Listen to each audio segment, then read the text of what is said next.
Hey, what's up, Buff fans? I'm Meghan MacPherson with Sko Buffs Sports. I'm outside the CU Event Center right now, where this afternoon we heard from head coach JR Payne and several members of the CU women's basketball team ahead of their matchup this Friday in the Sweet 16 against the Iowa Hawkeyes. Head coach JR Payne came into the press conference excited and said that their team is ready for Friday despite being the lower seed in this matchup.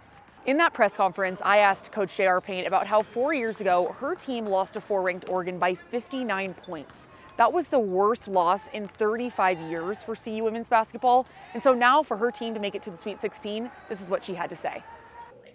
Yeah, it feels awesome. Funny story about that game, though. So Jalen Sherrod was a freshman that night. It was her first Pac-12 game, and I always tell people we lost by 100, but 59 is probably more accurate. But it's funny because she was interviewed as a freshman point guard on the road, just lost by 59 points.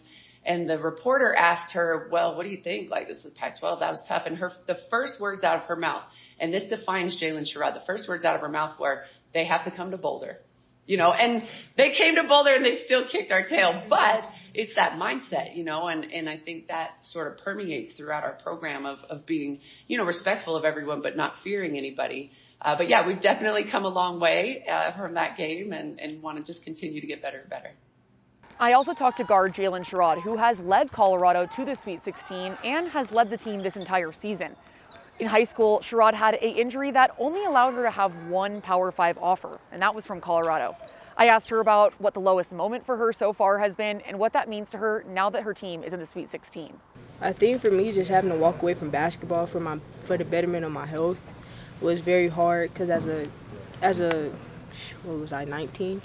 As a 19-year-old kid, basketball is everything. Like, in the peak of season, we had just came off being the #1 team in the country before I went into surgery. So it was just a lot, of just realization that I wouldn't be playing basketball for the rest of the season. So I think that was as low as it was at the time, it was also a maturity level of just saying you got to do what's best for you so you can be better coming out of it. But making it to the Sweet 16, like I said, it just made everything worth it. And like I said, there's more basketball to go, and we'll be really blessed to accomplish more things. But at the time, it was just like a lot to go through and walk away from when you felt like, the team was rolling in a great direction. We also caught some of the team's training session this afternoon. They're getting loose ahead of their flight to Seattle tonight before their matchup on Friday. Members of the Sko Buffs Sports team will have a full pregame show ahead of that matchup, so stay tuned for more updates. We'll give you the entire game rundown. We'll talk about Iowa, their strengths, their weaknesses, and what Colorado can do to come out and make it to the Elite Eight. Reporting for the CU Event Center, I'm Meghan MacPherson, Sko Buffs Sports.